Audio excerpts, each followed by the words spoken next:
Well, shall we make a start, Christine? What's the time? It's just gone half. Yes, thank you. Let me pass across to Christine, our chairperson. Thank you. Well, a very warm welcome to you all, and to some of you who have joined us perhaps for the first time or just a few times, such as Elizabeth. So it's good to see you. Thanks to Ian McLaughlin for the administration and John Hunt for hosting, because it's because of them that these sessions are possible. So thank you ever so much. Now, it's always great to hear about significant achievements in relation to the restoration of canals, especially when it concerns one of our members. Having just returned from a week's holiday on the Llangollen Canal, I can really appreciate how much this must have involved. So thank you this morning for John Petty for sharing this story with us, and also to John Hunt, who's been working with John to make sure that it's been possible to transmit this over Zoom this morning. So thank you, John Petty. Thank you very much. Well, thank you, Christine. That's stolen most of my thunder, but never mind, I'll introduce you to the canal very briefly. It was a fantastic achievement when it was built. It was the only way of getting by boat from Bristol to London without going round Land's End, the Scillies, and up the Channel. And obviously it had great attraction to people in the late 1700s, early 1800s. It started off with people working from each end by canalising the River Avon to Bath and canalising the River Kennet from Newbury to Reading, where it joined the Thames. It was finally opened all the way through 1810. It thrived, but unfortunately the GWR decided to build a railway alongside it most of the way in 1840. So the canal had 30 years of a monopoly in transporting goods all the way from Bristol to London. Effectively, it was the major link. So that gradually, as the railway got going, obviously the canals over the whole country declined. And in fact, in 1852, still a long time ago, the railway bought the canal. And they were required by some laws at the time that they had to keep it open as a watercourse. But obviously, it was in their interest to do the minimum amount of work possible, so that it gradually decayed. It struggled like mad to keep going in the 30s. And after the Second World War, it was virtually abandoned. The waterways were nationalised in 1962, and the new British Waterways Board was required to keep it in the condition that it was at that time. In other words, if bits were navigable, they had to be kept navigable, but if they weren't, they had to be kept as a safe watercourse, because the canal obviously drained water, it wasn't a runaway for water. So that was the state. A lot of the canals were beginning to be seen as a leisure possibility. A lot of enthusiasts at Newbury started the Kennet and Avon Canal Trust. It lobbied the government to make sure that it was designated as a remainder waterway.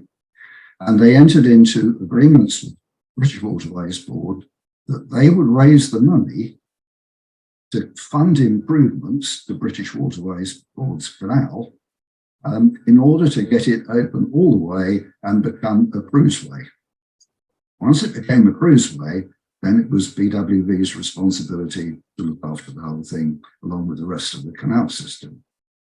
So that was a hell of a job. It was an enormous task, because it obviously, when you think back in those days, it was sort of more than hundreds of thousands of pounds needed to fund all this work.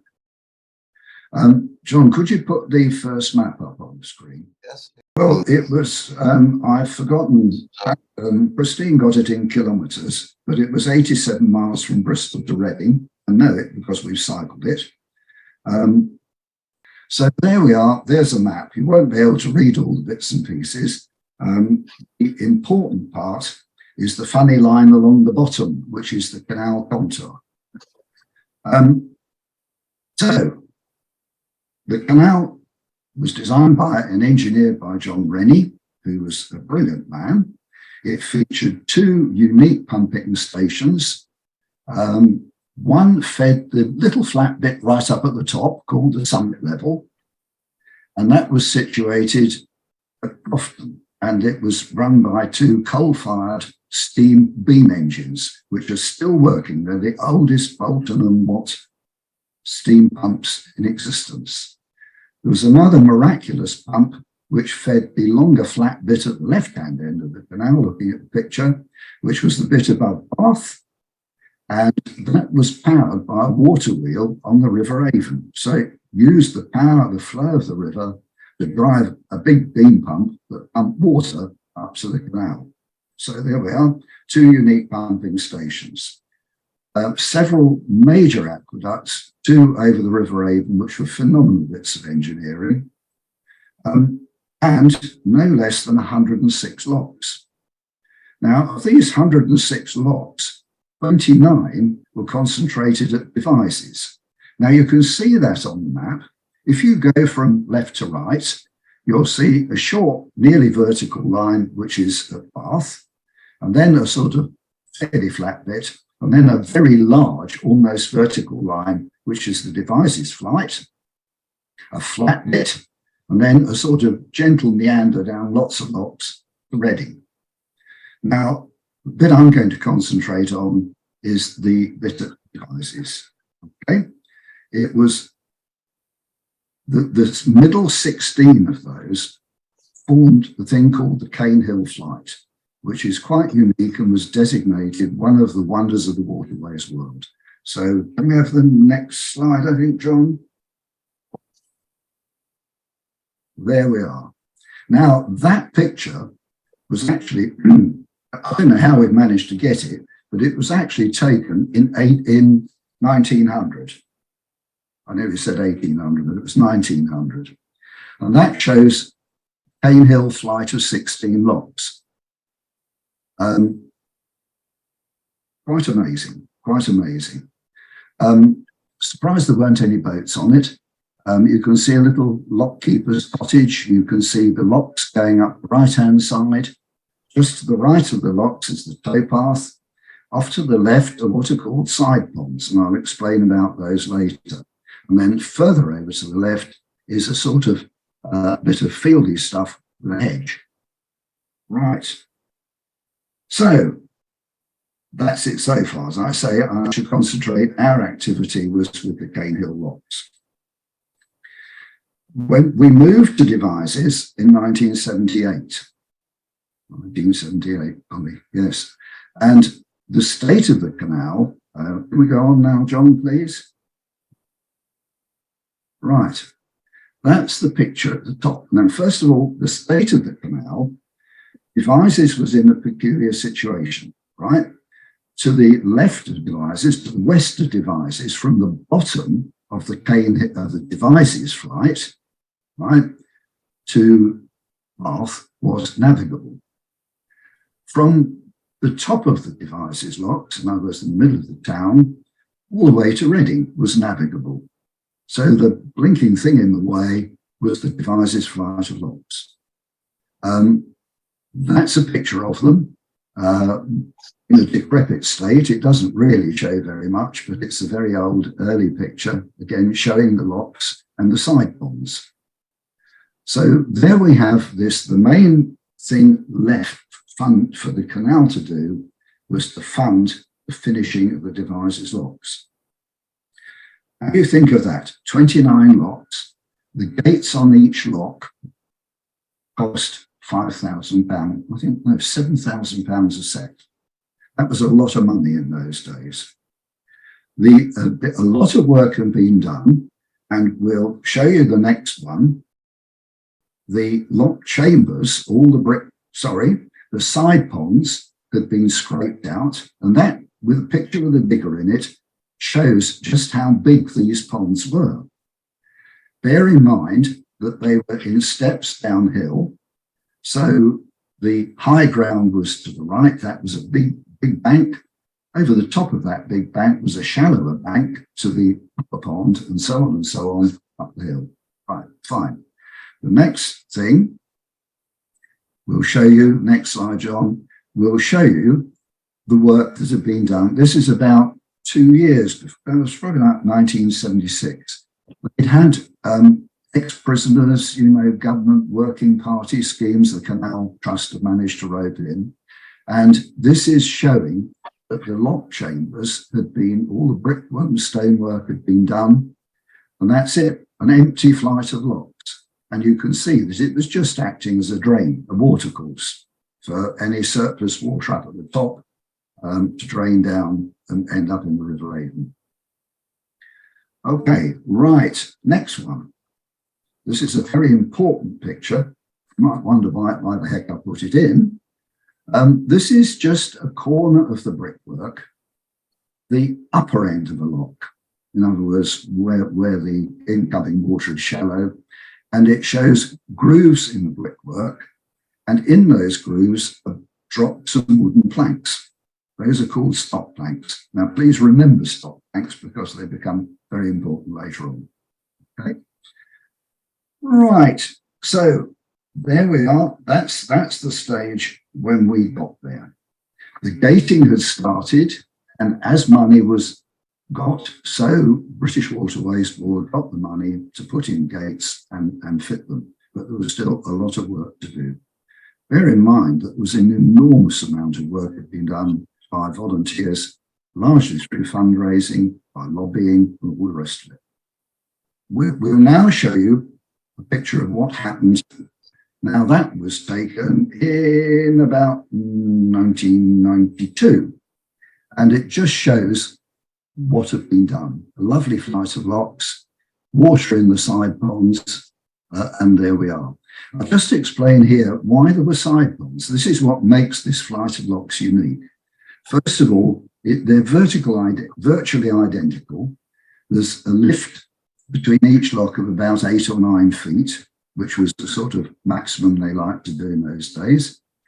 The trouble is that going up a hill as steep as that, you've not only got to fit in the locks, which have got to be 70 feet long to take a boat, standard boat, but there's got to be room between the locks for boats to pass, so those going up and past those going down. And a lock full of water is quite a lot of water. So if, for example, you were to let a boat down through the bottom one of those locks, and another boat arrived and wanted to go up, you'd have to empty the water from above the top gate. And of course, if you didn't have a side pond as water storage, there wouldn't be enough water. You'd empty that stretch of canal. So you had to have substantial reservoirs all the way up. That's what there was. I didn't ask for it. That was it. Great. So anyway, how did we get involved? Another picture, John? That's what it ended up as. That is taken a few years ago from a quadcopter, and it shows boats moored up at the top, the British Waterways thing, and down you go over the locks, vanishing in the distance to Bradford-on-Avon, Trowbridge, Bath, and Points West. Okay, sorry. Now we come to the other bit, the personal bit. We arrived in 1978, and some of you will probably remember that I talked about coincidences.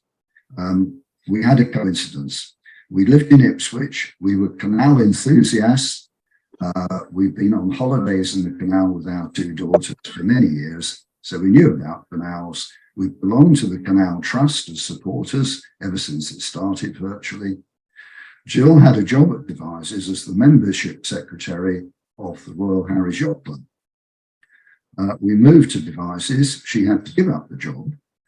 The first day we were in our house in Devizes, through the door came a copy of the Canal Trust magazine. In it, it announced that they'd moved the headquarters from Newbury to the Old Wharf the bonded warehouse on the wharf at Devizes. They were starting it as a canal office, a museum, meeting rooms and all the rest of it, and they urgently needed a membership secretary. Coincidence? Anyway, she phoned the next day, got the job the day after, so she was the part-time membership secretary. That obviously got me involved, and eventually I became the chairman of the Devizes branch of the Canal Trust. There wasn't a lot that we could do because British Waterways Board didn't like volunteers working on the canal anymore. I think they were worried about them doing faulty work. It was very difficult to control. And the various branches ran trip boats, they ran fundraising events, but it, it wasn't hands-on. We gradually got more involved. Obviously, we got to know more and more people. We got involved with other people in Devizes as well. In about, hang on a minute, 1982-83, on one of our canal holidays, we were on the Grand Union Canal, which was also a wide canal. It's 14 foot, same as the Kennet and Avon. And we noticed that on all the locks, there was a footbridge at the bottom of the lock, so that people working the locks could cross over and work the windlasses, the sluices on both sides. There was nothing planned for the K&A, although when we walked the canal, there were concrete pads below each lock where obviously in the past there'd been footbridges. We thought to ourselves, footbridge is a pretty simple bit of timber. It's big, it's heavy, it's sort of 18 foot long and must weigh quite a lot. But it's the sort of thing that volunteers, without joinery, cabinet maker skills, could build. What about it? We needed a lot of them. But the canal was going to need them because if it was going to be run as a leisure waterway, it got to be something like that. Put the thing to the local trust, put the proposition about volunteers. They said, oh, you'll never get a grip. Red rag to a bull. Went to the manager of the local yard and said, they're very heavily unionised, Transport and General Workers Union. I said, do you think I could come and speak to the union unless I've got a proposition? Yes, I will. So anyway, I went along and said to them, look, you want people to use the canal. At the moment, it's just a dead bit of land outside Devizes. People can walk the towpath, people are beginning to cycle the towpath, but there's no way you can get over the other side to have a picnic or walk the dog or anything. And when the canal, when you've got all the gates on, which are obviously planned, you're going to need to get from one side to the other, apart from climbing over the gates, which is a bit hazardous. I said, you're quite right. Nobody's thought of it. I don't know how we're going to do that. I said, well, look, I think I could get them funded and built, one at a time, not all at once. If I did, would you be prepared to put them in? Yes, Gov. Yeah, I'd love to. Yeah, it's great. Make the canal, give some people something to do. But you never get management to do it. Oh, right. Another red rag to the bull. Arranged a meeting with management and said, yes, well, it would have to be an approved structural design, and we can't spare any structural engineers at the moment. I said, well, I just happen to have a drawing here of a footbridge to go over a wide canal. So we could get it. I said, well, it happens to be an accurate engineer's copy of one of your footbridges on the Grand Union Canal. Oh, well, I suppose that would be all right then. So that's one hurdle. But the unions will never agree because it's taking work from BWB. I said, well, that's funny you should say that because they said you'd never agree. So now both parties are agreed. Can we get cracking? So they all said, yes, I suppose so. So anyway, we settled out to get bridges built. I got a price of a kit of timber because it had to be very highly certified structural timber because people are going to be walking backwards and forwards over that thing.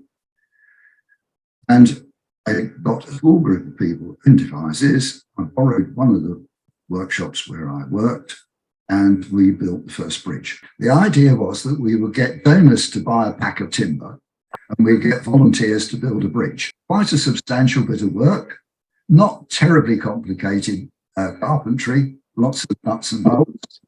So we built the first one, delivered it on a Land Rover to the boys at BW, who put it over the bottom of the lock, and there's a picture of it. Mm. This caught on, and in the end, at no cost to the Canal Trust, we had the whole of the Cane Hill flight bridged and a few bridges elsewhere on the canal. I think about 22 or 23 built over the years. Quite slowly, but on each bridge is a plaque which says who provided the money and who did the work. And we had school parties, club parties, pub parties. They were built in all sorts of places, way away from the canal. They were built up in Reading. I rather lost track of it because it became a self-motivating project. So anyway, that was that. Second thing, we can go away from that, but leave it on the slides, John. The other thing that Devizes branch was in trouble with, it had a decrepit old paddle steam boat, which was falling to bits to do trips, and they desperately wanted something. Now, running a trip boat on the canal, you came the Board of Trade, seaworthy requirements, all a bit daft. But if you built something that only took 12 people, it didn't have to abide by any rules. So, would you like to show the next picture, John? There is a trip boat. It looks like a box. It is a box. It's a bit cleverer than a box. It has an underwater shape. It's made of sheets of plywood. I think the whole bill for material was 250 quid.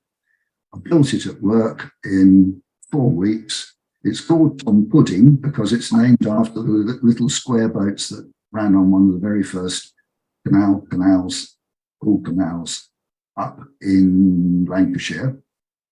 So Tom Pudding became the crust trip boat. A couple more pictures, John.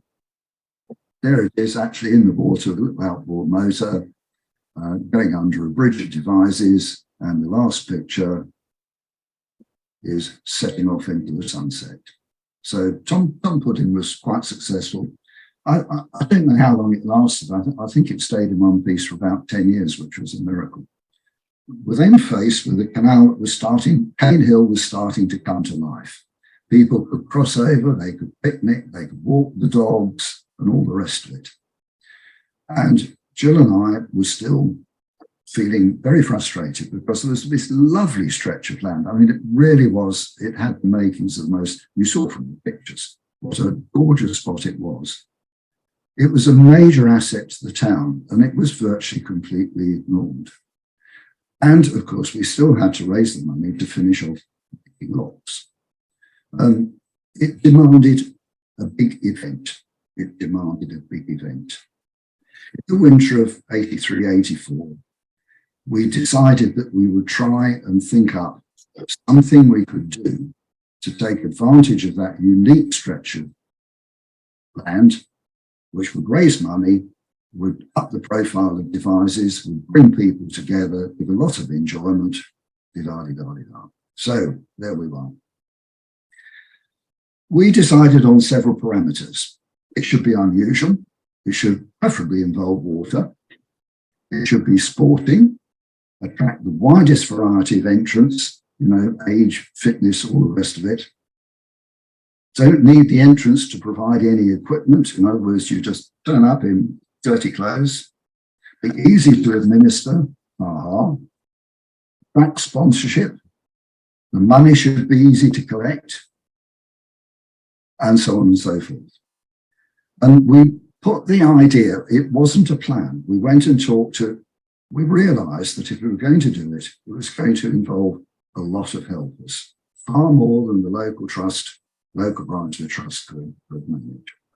So we went to the Scouts, the Lions, Rotary, Raynet, anybody you can think of, Royal Naval Association, Territorial Army. If they had a branch in Devizes, they were contacted. And I said, you know, I've just got this thought that we're going to put on something big. If we can come up with a plan, are you going to come in? What we will do, this was right from the word go, is we will not just raise money for the Canal Trust, because that's too specialised. We will go 50-50 with another, whatever big local charity is the flavour of the moment. So it will be for not just the Canal Trust, although the Canal Trust will take off. They all agreed. So anyway, we went away and thunked. The first thing is, if it wanted to be waterborne, how do we get any water? Easy, easy.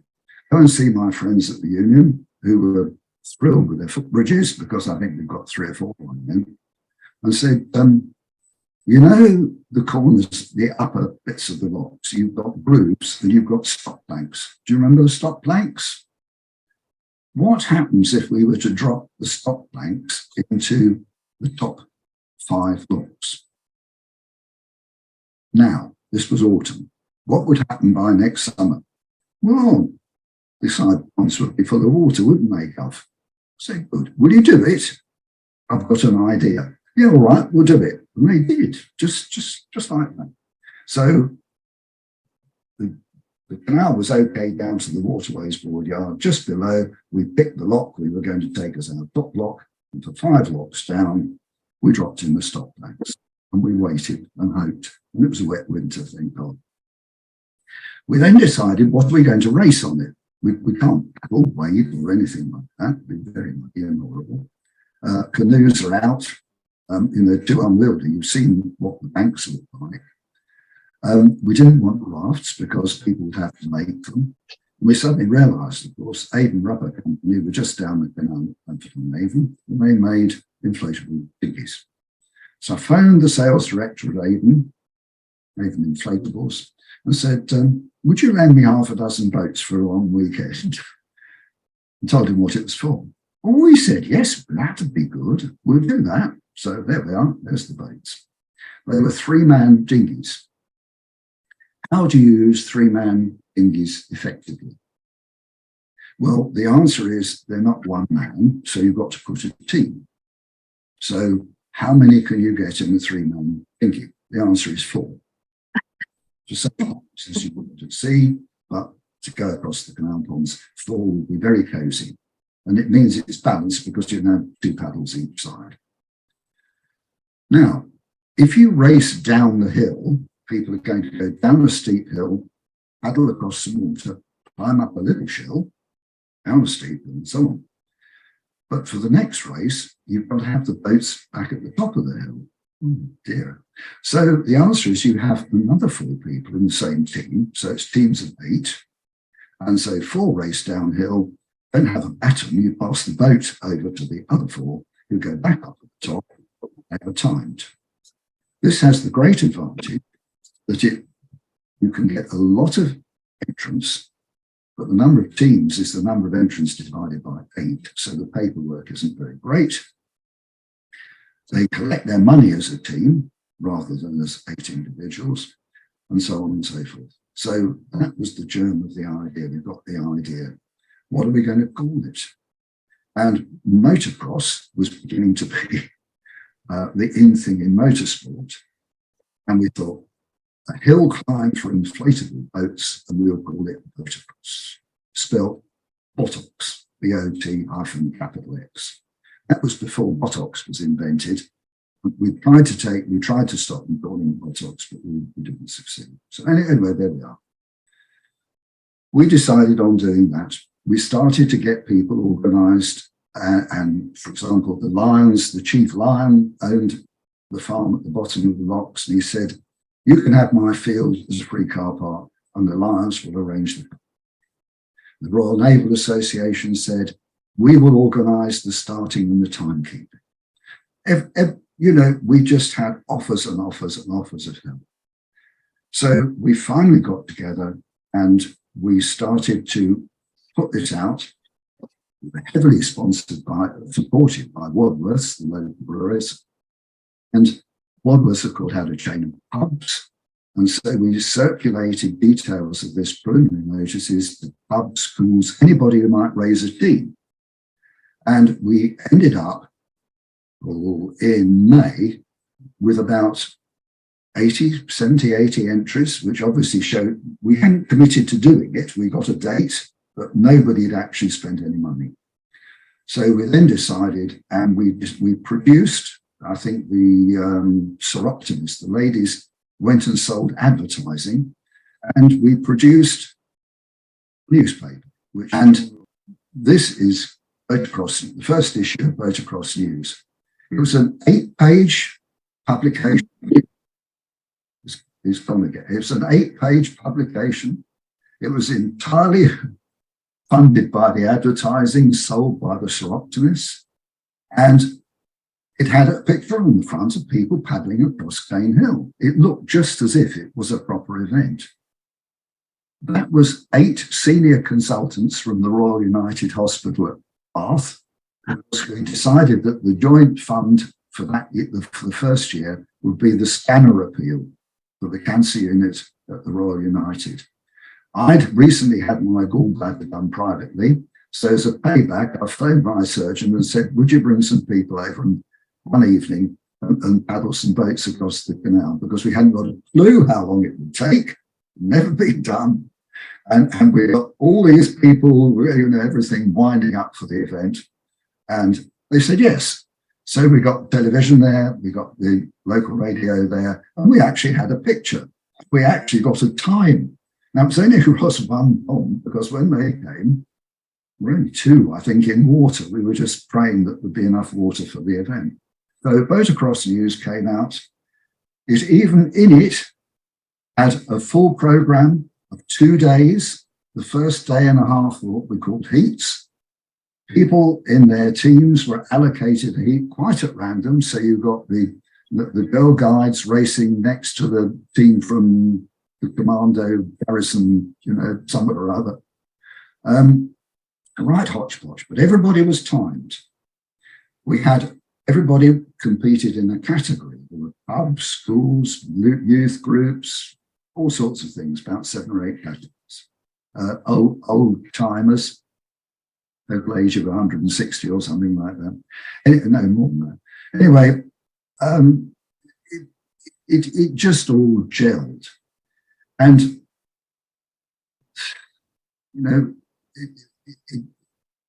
we had this, we had the program, we had the timing, we had 2 days of heats. As a result of the heats, everybody was timed, the times were recorded, but they'd also brought their money with them. And I will read you a thing from the first Boatacross News. This is what went out to the public. Have you ever heard of a hill club for inflatable boats? We're holding one on the 22nd and 23rd of July 1985 on the Cane Hill locks.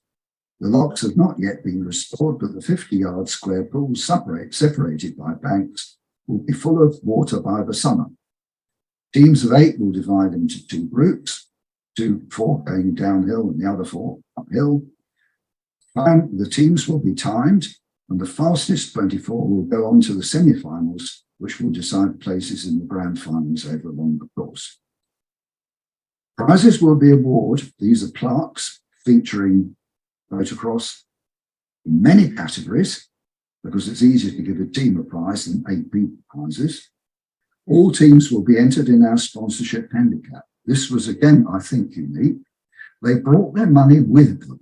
They signed in with a safety declaration, deposited their money to the ladies who were counting the money, because it was all cash and checks, no swipe cards or anything in those days. And their money was also with them. Now, the fastest in each category received the plaque. The best sponsorship handicap, which was pounds per minute. In other words, you took the money you raised divided by the time you took. It wasn't just money. So if you went incredibly fast but didn't raise much money, or you raised a heck of a lot of money and went very slowly, it was still debatable. We hadn't got a clue whether the pounds per minute would be £10, £100. We hadn't got a clue. We didn't know how much money we'd raise. We hoped it would be 1,000 or 2, could be 10,000. We didn't know how many people would turn up.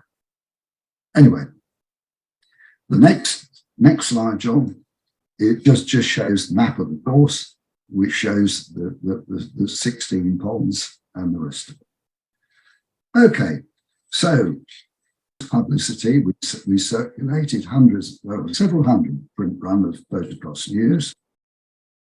We ended up with the tents up for the beer tent. This was on Friday night and whatever it was. Jill and I had taken our caravan and parked it over the side away from the towpath where all the activity was going to be. We thought we'd sleep there at night to provide a bit of security, and so we didn't oversleep in the morning. And we went to bed with everything in place, fingers crossed.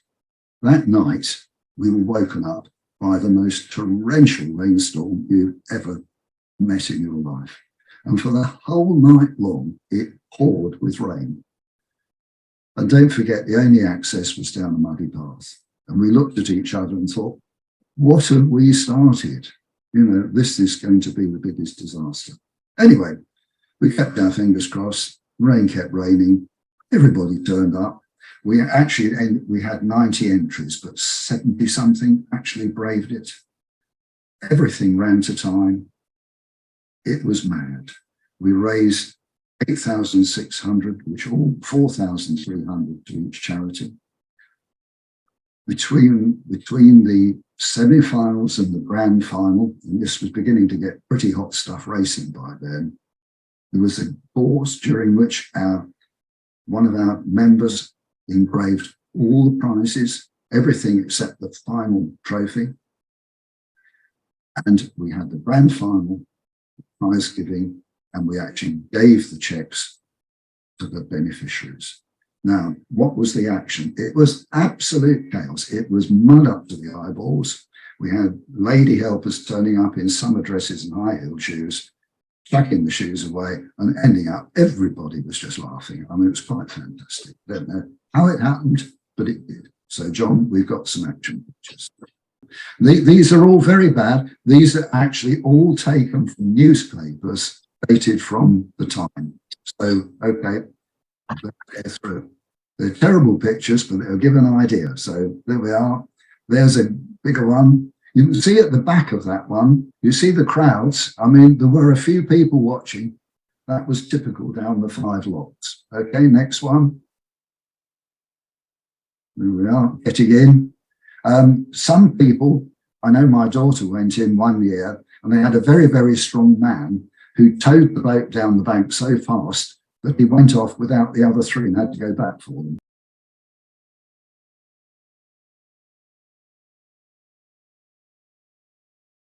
There we are, climbing up. That was the start of the very first. It wasn't the first race. We had 6 boats. In subsequent years, we had 10. And that shows the start of one of the ones later on, shows a very posh starting line, and everybody tumbling downhill for the start. It gives you a very good idea of how big the big banks were. Okay, next one. So we've got there, glorious picture of the later one. That's looking back towards the towpath. At the end of the event, still in the pouring rain, thank to everybody for turning up. I don't know how many people, but bear in mind that we had over 600 actual competitors. And I think every competitor brought somebody to have a look at this mad, peculiar event. It went on. Jill and I ran it for 7 years. We were getting a bit jaded by the end. We started our own business and, you know, lots of other things to do. Passed over and it carried on. I think it ran for 12 years altogether. Interrupted 2 years, one by drought. One, I think, was the Falklands War, because we had a lot of forces teams, and of course they all had to withdraw, so we stopped with them.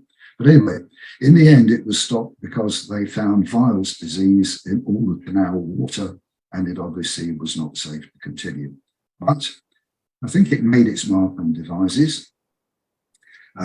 We've got another picture at the end, because in 1990, all the money went to the Canal Trust, because 1990 was the year we were scheduled to open. And that year we raised £30,000, which again, quite a lot of money in 1990. And the canal was opened in 1990. The video is got very old archive material in it, but John selected two 1-minute extracts, and we'll just see if we can share this. The picture quality is really grim, but it gives a feeling of the atmosphere, doesn't it, John? So let's just try this.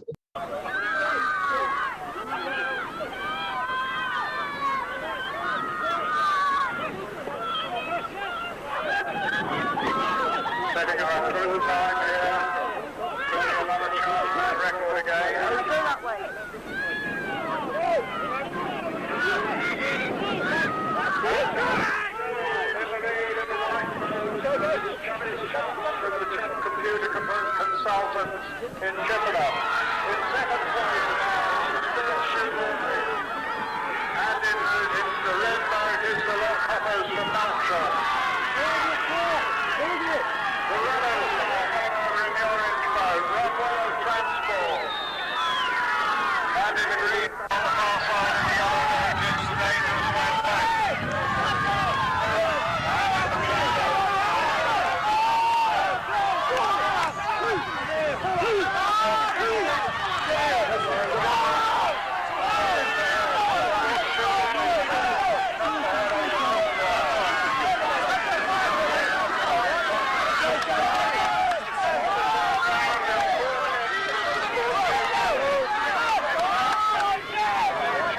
And then there's another extract a little further on. We'll just have a quick look at that.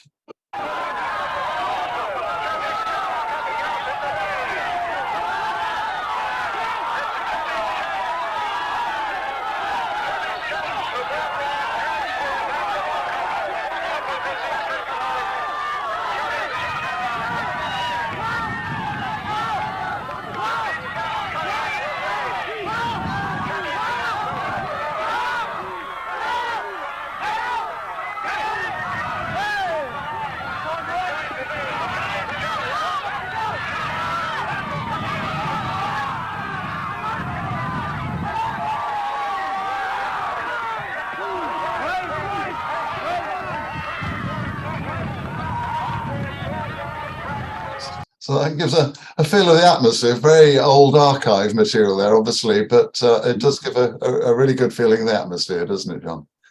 It shows that there was very little preparation. The banks weren't mown. There was lots of weed in the water. It was very raw, but it does show the crowds and it does show what happened. It was, in fact, an absolute hoot. Okay, last pictures. That was a lady you might recognise in 1990. The person on her right, and it was the left of the picture, was Admiral Bill O'Brien. Bill O'Brien was the chairman of the Canal Trust for many years, and obviously over the time when the canal opened. He was a very distinguished naval officer during the war. At the end of the war, he was stationed at Malta, and he was the senior officer running the Mediterranean Fleet, which was based at Malta.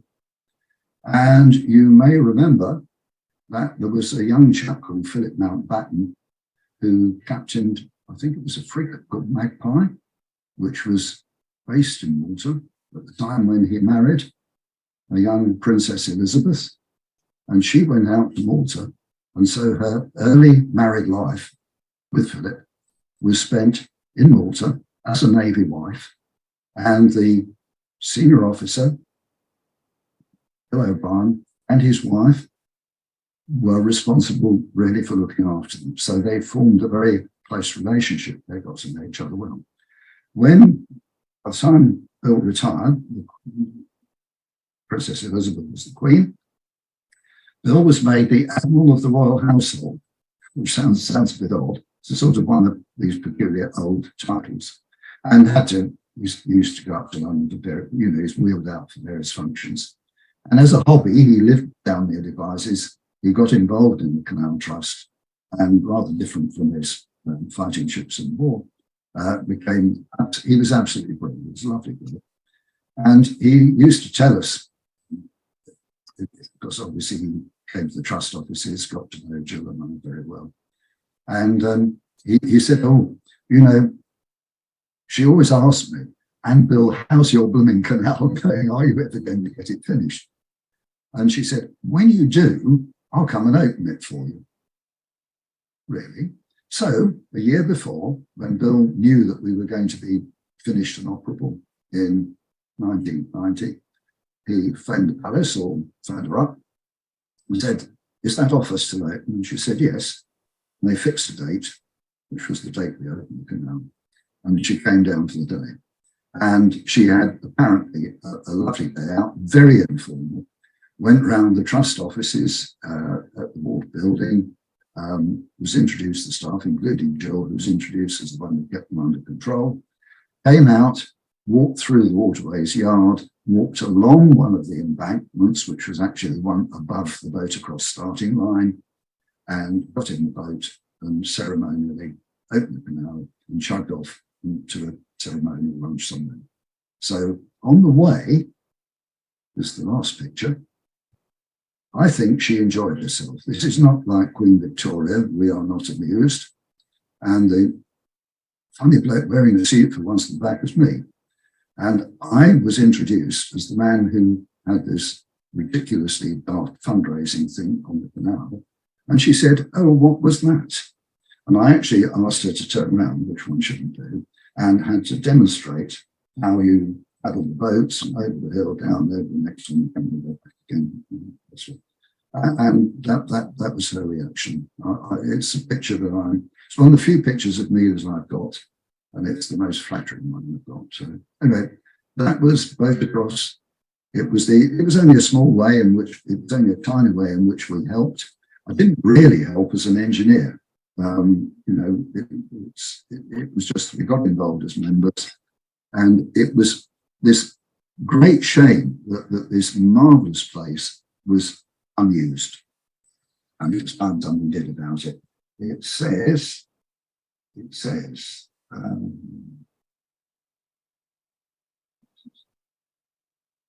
mean, I'm sorry, I can't find the piece of paper, but it just says that there's this marvelous piece of land doing nothing. Let's bring it alive. Now, of course, as the canal got used because of navigation, the leisure side of the canal grew and grew and grew, and it's a very important part of the crisis now. And you couldn't do it. People who said, can we do boat across again? The answer is violence, disease, health and safety. Health and safety wasn't heard of. We did have a police presence, no trouble, no drunkenness, despite beer tents and things like that. The police in the end used to send one cadet to police us. And I think the most we had in 1 year must have been over 15,000 people. It was huge, and it was hilarious, and it was great fun, and it brought so many people together. That's it. That's me. Well, that's absolutely wonderful. Thank you ever so much, John, to actually present your personal involvement in this amazing story, the restoration story. And this here's a headline: the wackiest race in Wiltshire. We'll put it in the chat box, but there is a website that contains some of this archive material. I can just bring it up briefly now, I think. I was absolutely amazed when we started doing this, that I Googled motocross devices, and up it came with this. All these years, I mean, heavens above, it was 30-something years ago. So it lives also, if you Google it, there's a Facebook thing, and it's got lots of comments from competitors. People who work for me said, we put a team in because the governor said we got to, and, you know, all the rest of it. You think, after all this time. Remarkable. Yeah. Yeah. Well, thank you ever so much, John. That was an absolutely great presentation, and to bring your personal involvement to that was wonderful. Thank you. We've got 2 or 3 minutes if any questions anyone has or any comments that anyone would like to make. I'll put that link to that website in the chat box, and we'll also put it in the newsletter in time. But any questions, anyone? Any comments, anyone? Well, I think if I can jump in there, as Christine said at the start, we did have a week's holiday on the Llangollen Canal last week, and you see the amount of work that's needed to keep the place, even a lock gate running and keep it operational, and to have a hand in achieving, really moving forward, something like that. I think is absolutely fantastic. Because all too often, I think the role of people who raise the money to get the jobs done, to pay for them, is quite often underplayed. But of course, nothing else happens unless there's people raising money for it. So I think, John, you should be congratulated, and you should have a little blue plaque on one of those lock gates or bridges somewhere. Absolutely. Yeah. Yes. Yeah. I'll tell you what I have got. Andy? Oh, it's one of the original T-shirts. Oh, Yes. excellent. It's finished. Yes. It held a Fantastic. T-shirt. It said Blue Top Thank you, John. 90. Wonderful. Thank you. Any other comments, anyone? John, that was wonderful. Can I just ask you a technical question? Early on, when you showed the views, the old photos of the side ponds, there appears to be snake-like shapes on the top surface in some of them. Like, are they booms or something? Yes, it's to stop boats navigating into the side ponds. Oh, is that what they're there for? Yes. It's very tempting. I mean, they thought of turning them into marinas, but of course the level is going up and down all the time. Yes. They built a marina at Devizes, the other down, quite a big one. That did a lot of money when it was open. The other thing is, John, you referred to the back view of you in the photograph with the Queen. Was it you to her right when you're in the boat, when she's going along? No. You were safely on dry land, were you, at that time? She didn't even have to go over one of my footbridges, which was a bit disappointing. Oh dear. Someone didn't work out the right itinerary. You should have had a name lined up for it, the Queen Elizabeth Bridge or something. Been before its time, wouldn't it? Unveil another plaque. I think it's called the Queen Elizabeth Lock. All right, good. The one below it is called Boatacross Lock. Excellent. Any final questions or points, anyone? Well, thank you. That was a really great presentation, and you really brought it to life, John. And thank you for sharing that. That was really great. Thank you. Christine, do you want to say a couple of words? Yes, certainly. An excellent example of what our U3A is all about, by and for the members. So John Petty, you'd got all that information, you put it together, and John Hunt helped you to do it, and which was absolutely superb. You're enthusiastic, you had the vision, you'd got the passion, you'd got your engineering skills, and importantly, you helped restore a really good and spectacular section of the Kennet and Avon Canal, which just didn't benefit you, but thousands and thousands of people. And you were instrumental in getting others involved with exercise and laughter and a great deal of mud. And many happy memories have come about because of that, including some of our members who now posted things on Facebook and in the chat to say that they've got memories of that as well. And this was all before the internet and mobile phones. So in that respect, it was an enormous achievement to gather all those people together to organise such a huge event and raise so much money for the canal and for charity as well. So I think you've done really, really well, John. So thank you ever so much. So if we could all show our appreciation, thank you.